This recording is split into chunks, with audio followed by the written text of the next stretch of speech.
नमस्कार दोस्तों, स्वागत है आपका सिविल्स आरा में। आज हम लोग यूपीएससी प्रीलिम्स 2027 के लिए मौलिक कर्तव्य चैप्टर से अभ्यास प्रश्न के पार्ट 2 को देखेंगे। So without wasting any time let's started. तो सबसे पहले हम लोग सिंगल ऑप्शन एमसीक्यूज को देखेंगे। तो प्रश्न संख्या 26 प्रश्न है, संविधान में मौलिक कर्तव्यों का समावेश किस प्रमुख उद्देश्य की पूर्ति हेतु किया गया था? ऑप्शन ए कार्यपालिका शक्ति को बढ़ाना और ऑप्शन बी असामाजिक व असंवैधानिक गतिविधियों पर नियंत्रण लगाना और ऑप्शन सी मौलिक अधिकारों को सीमित करना और ऑप्शन डी न्यायपालिका की शक्ति में वृद्धि करना। तो इसका राइट आंसर ऑप्शन बी असामाजिक व असंवैधानिक गतिविधियों पर नियंत्रण लगाना। अब हम लोग इसके एक्सप्लेनेशन को देखेंगे। तो मौलिक कर्तव्य को शामिल करने का मुख्य उद्देश्य नागरिकों को चेतावनी देना है कि वे अधिकारों का आनंद लेते समय देश विरोधी व असंवैधानिक गतिविधियों में शामिल ना हो। अब हम लोग क्वेश्चन नंबर 27 को देखेंगे। तो प्रश्न है, उच्चतम न्यायालय ने किस प्रसिद्ध मामले में केंद्र सरकार को शिक्षण संस्थानों में पर्यावरण शिक्षा अनिवार्य करने का निर्देश दिया था? ऑप्शन ए केशवानंद भारतीय मामला और ऑप्शन बी MC मेहता बनाम भारत संघ मामला और ऑप्शन सी मेनका गांधी मामला और ऑप्शन डी मिनर्वा मिल्स मामला। तो इसका राइट आंसर ऑप्शन बी है MC मेहता बनाम भारत संघ मामला। अब हम लोग इसके एक्सप्लेनेशन को देखेंगे। तो सुप्रीम कोर्ट ने अनुच्छेद 51A(g) का हवाला देते हुए केंद्र सरकार को सभी शैक्षणिक संस्थानों में पर्यावरण शिक्षा हेतु निर्देश जारी किए थे। अब हम लोग क्वेश्चन नंबर 28 को देखेंगे। तो प्रश्न है, स्वतंत्रता संग्राम के उच्च आदर्शों को हृदय में संजोए रखना किस प्रकार का कर्तव्य है? ऑप्शन ए नैतिक कर्तव्य और ऑप्शन बी नागरिक कर्तव्य और ऑप्शन बी कानूनी कर्तव्य और ऑप्शन डी राजनीतिक कर्तव्य। तो इसका राइट आंसर ऑप्शन ए नैतिक कर्तव्य है। अब हम लोग इसके एक्सप्लेनेशन को देखेंगे। तो स्वतंत्रता संग्राम के आदर्शों को मानना एक नैतिक कर्तव्य है, जबकि राष्ट्रध्वज और राष्ट्रगान का आदर करना नागरिक कर्तव्य है। अब हम लोग क्वेश्चन नंबर 29 को देखेंगे। राष्ट्रगान गाते समय मौन खड़े रहना राष्ट्रगान का सम्मान है, यह निर्णय किस वाद में दिया गया था? ऑप्शन ए बिजोया इमैनुअल बनाम केरल राज्य, ऑप्शन बी है गोपालन बनाम मद्रास राज्य और ऑप्शन सी है SR बम्बई मामला और ऑप्शन डी है इंदिरा साहनी मामला। तो इसका राइट आंसर ऑप्शन ए है बिजोया इमैनुअल बनाम केरल राज्य, इसका राइट आंसर है। अब हम लोग इसके एक्सप्लेनेशन को देखेंगे। तो इसे नेशनल एंथम केस कहा जाता है। कोर्ट ने माना कि यदि कोई व्यक्ति आदर्श पूर्वक खड़ा रहता है और गाता नहीं है तो यह राष्ट्रगान का अपमान नहीं है। अब हम लोग क्वेश्चन नंबर 30 को देखेंगे। तो प्रश्न है, अनुच्छेद 51A(j) के अनुसार नागरिकों को क्या कर्तव्य निर्धारित किए गए हैं? ऑप्शन ए वैज्ञानिक दृष्टिकोण का प्रसार करना और ऑप्शन बी सभी क्षेत्रों में उत्कर्ष की ओर बढ़ना और ऑप्शन सी है सार्वजनिक संपत्ति की सुरक्षा करना और ऑप्शन डी है वनों एवं वन्य जीव की रक्षा करना। तो इसका राइट आंसर ऑप्शन बी है सभी क्षेत्रों में उत्कर्ष की ओर बढ़ना। अब हम लोग इसके एक्सप्लेनेशन को देखेंगे। तो अनुच्छेद 51J में प्रावधान है कि नागरिक व्यक्तिगत और सामूहिक गतिविधियों के सभी क्षेत्रों में उत्कृष्टता की ओर बढ़ने का सतत प्रयास करें। अब हम लोग क्वेश्चन नंबर 31 को देखेंगे। तो प्रश्न है, भारतीय संविधान के संदर्भ में अधिकारों और कर्तव्यों के मध्य कौन सा कथन सर्वाधिक उपयुक्त है? ऑप्शन ए, अधिकार कर्तव्य से पूरी तरह से स्वतंत्र हैं, और ऑप्शन बी, अधिकार कर्तव्यों के साथ सह संबंधित है, और ऑप्शन सी, अधिकार बिना कर्तव्य के भी पूर्ण है, और ऑप्शन डी, कर्तव्य अधिकार से अधिक महत्वपूर्ण है। तो इसका राइट आंसर ऑप्शन बी है, अधिकार कर्तव्य के साथ सह संबंधित हैं। अब हम लोग इसके एक्सप्लेनेशन को देखेंगे। तो अधिकार कर्तव्यों के साथ सह संबंधित हैं, यूपीएससी प्रीलिम्स में पूछा जा चुका है। बेसारक, अधिकार और कर्तव्य एक ही सिक्के के दो पहलू हैं, बिना कर्तव्य के अधिकार निरंकुश हो जाता है। अब हम लोग क्वेश्चन नंबर 32 को देखेंगे। प्रश्न है, सच्चे अधिकारों का स्रोत कर्तव्य ही है, यह प्रसिद्ध कथन किस महान विचारक का है? ऑप्शन ए, पंडित जवाहरलाल नेहरू, और ऑप्शन बी, महात्मा गांधी, और option C, doctor B R Ambedkar, और ऑप्शन डी, सरदार वल्लभ भाई पटेल। तो इसका राइट आंसर ऑप्शन बी है, महात्मा गांधी जी। अब हम लोग इसके एक्सप्लेनेशन को देखेंगे। महात्मा गांधी का दृढ़ मत था कि यदि हम अपने कर्तव्य का सही पालन करें तो अधिकार स्वतः प्राप्त हो जाते हैं। अब हम लोग क्वेश्चन नंबर 33 को देखेंगे। स्त्रियों के सम्मान के विरुद्ध प्रथाओं का त्याग करने का कर्तव्य किस अनुच्छेद में वर्णित है? ऑप्शन ए, अनुच्छेद 51 ए, और ऑप्शन बी, अनुच्छेद 51 ए सी, और ऑप्शन सी, अनुच्छेद 51 ए ई, और ऑप्शन डी, अनुच्छेद 51 ए जी। तो इसका राइट आंसर ऑप्शन सी है, अनुच्छेद 51 ए ई। अब हम लोग इसके एक्सप्लेनेशन को देखेंगे। अनुच्छेद 51 ए, तो समरसता और समान भाईचारे की भावना के साथ ऐसी प्रथाओं का त्याग करने का निर्देश देता है जो स्त्रियों के सम्मान के विरुद्ध हैं। अब हम लोग 2 स्टेटमेंट वाले एमसीक्यूज को देखेंगे। तो क्वेश्चन नंबर 34 प्रश्न है, निम्नलिखित कथनों पर विचार करना है। स्टेटमेंट नंबर 1, मौलिक कर्तव्य केवल भारतीय नागरिकों के लिए हैं, ये विदेशियों पर लागू नहीं होते हैं। स्टेटमेंट नंबर 2, मौलिक अधिकारों की तरह मौलिक कर्तव्य का दायरा भी राज्य एवं नागरिक दोनों पर है। तो इसका राइट आंसर ऑप्शन ए है, स्टेटमेंट नंबर 1। अब हम लोग इसके एक्सप्लेनेशन को देखेंगे कि ऑप्शन ए राइट क्यों है। मौलिक अधिकार कुछ विदेशियों को भी प्राप्त हैं। आर्टिकल 21, परंतु मौलिक कर्तव्य केवल भारतीय नागरिकों पर ही लागू होते हैं। तो स्टेटमेंट नंबर 2 गलत क्यों है? मौलिक कर्तव्य केवल नागरिकों के दायित्व है, या राज्य के विरुद्ध या राज्य पर लागू नहीं होते हैं। राज्य के दायित्व डीपीएसपी में निहित है। अब हम लोग क्वेश्चन नंबर 35 को देखेंगे। तो प्रश्न है, निम्नलिखित कथनों पर विचार करना है।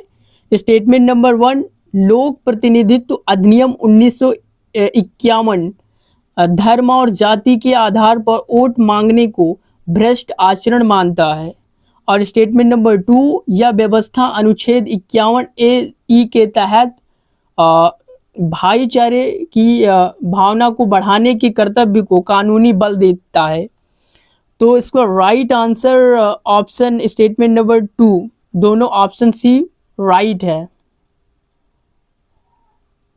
अब हम लोग इस क्वेश्चन नंबर 36 को देखेंगे।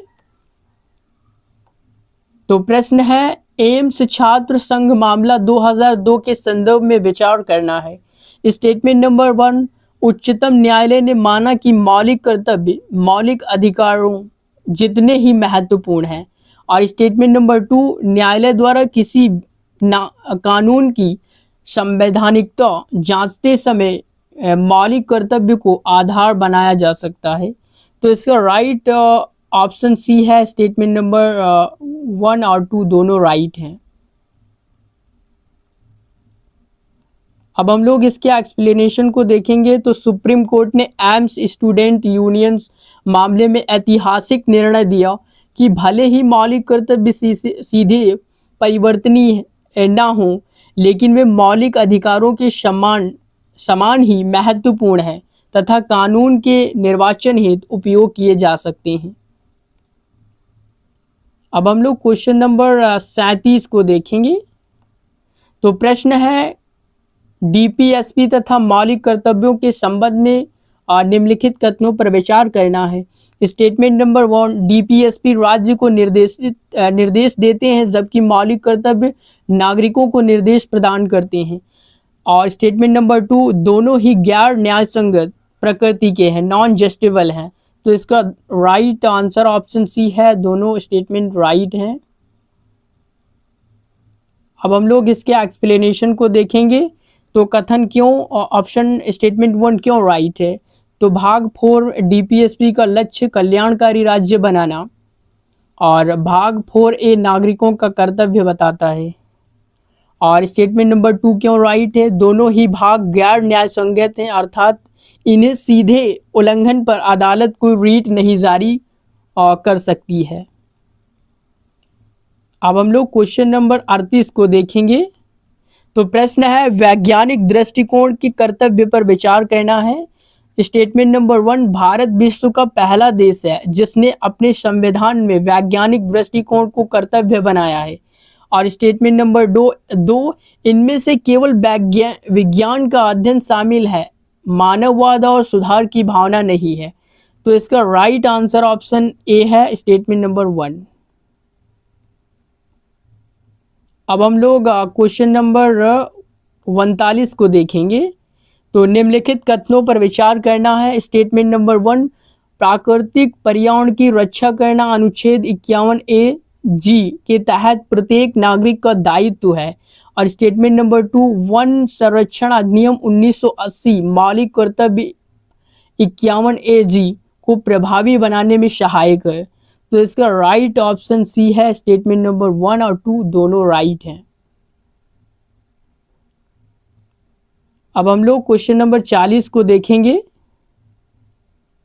तो प्रश्न है, राष्ट्रीय प्रतीकों के आदर्श पर विचार करना है। स्टेटमेंट नंबर 1, राष्ट्रीय गौरव अपमान निवारण अधिनियम 1971 संविधान व राष्ट्र ध्वज के अपमान पर दंड देता है। और ऑप्शन स्टेटमेंट नंबर 2 है, यह अधिनियम केवल सरकारी कर्मचारियों पर लागू होता है, सामान्य नागरिकों पर नहीं। तो इसका राइट ऑप्शन ए है, स्टेटमेंट नंबर 1 राइट है। अब हम लोग क्वेश्चन नंबर 41 को देखेंगे। तो प्रश्न है, मौलिक कर्तव्यों के कार्यान्वयन पर विचार करना है।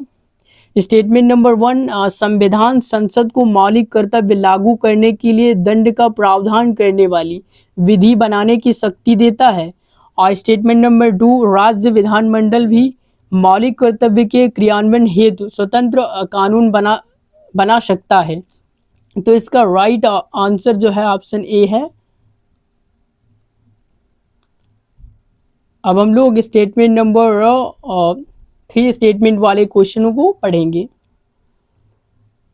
तो क्वेश्चन नंबर 42 प्रश्न है, निम्नलिखित कथनों पर विचार करना है। स्टेटमेंट नंबर 1, यदि किसी कानून का उद्देश्य मौलिक कर्तव्य को लागू करना है तो उसे अनुच्छेद 14/19 के संदर्भ में युक्तियुक्त माना जा सकता है।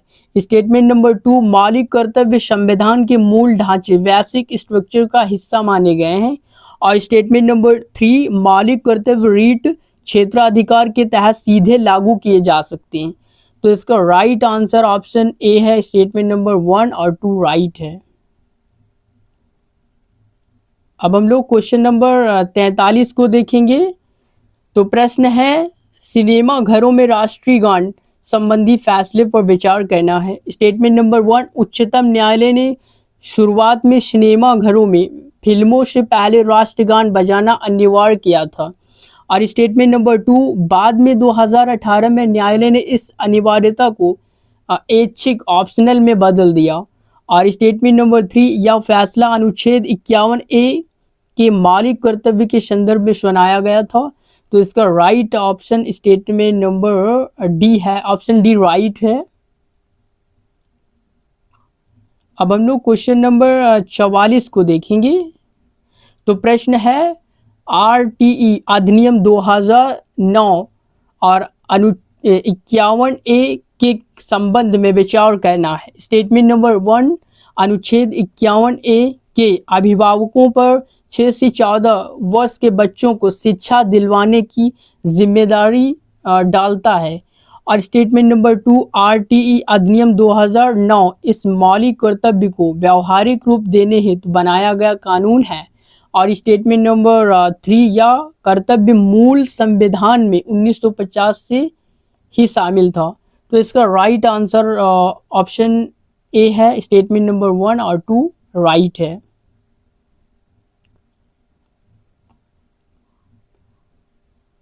अब हम लोग क्वेश्चन नंबर 45 को देखेंगे।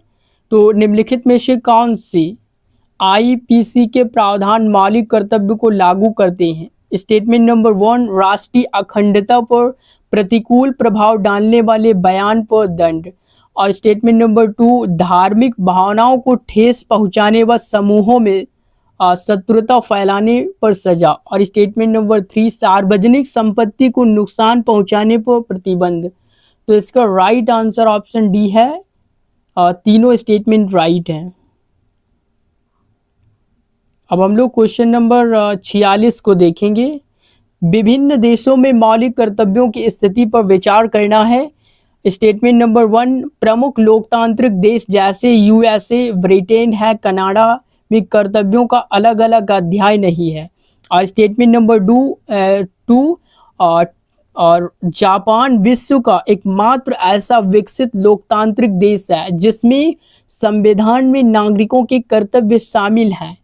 और स्टेटमेंट नंबर 3, समाजवादी देशों में अधिकार और कर्तव्य को समान महत्व दिया जाता है। तो इसका राइट ऑप्शन डी है, तीनों स्टेटमेंट राइट हैं। अब हम लोग क्वेश्चन नंबर 47 को देखेंगे।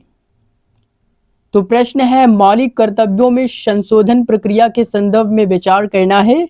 स्टेटमेंट नंबर 1, नए मौलिक कर्तव्य को जोड़ने हेतु अनुच्छेद 368 के तहत विशेष बहुमत आवश्यक है। और स्टेटमेंट नंबर 2, इसके लिए राज्यों के विधानमंडल के अनुसमर्थन की आवश्यकता नहीं होती है। और स्टेटमेंट नंबर 3, 86वें संविधान संशोधन द्वारा 11वां मौलिक कर्तव्य इसी विधि से जोड़ा गया था। तो इसका राइट ऑप्शन डी है, तीनों स्टेटमेंट राइट हैं।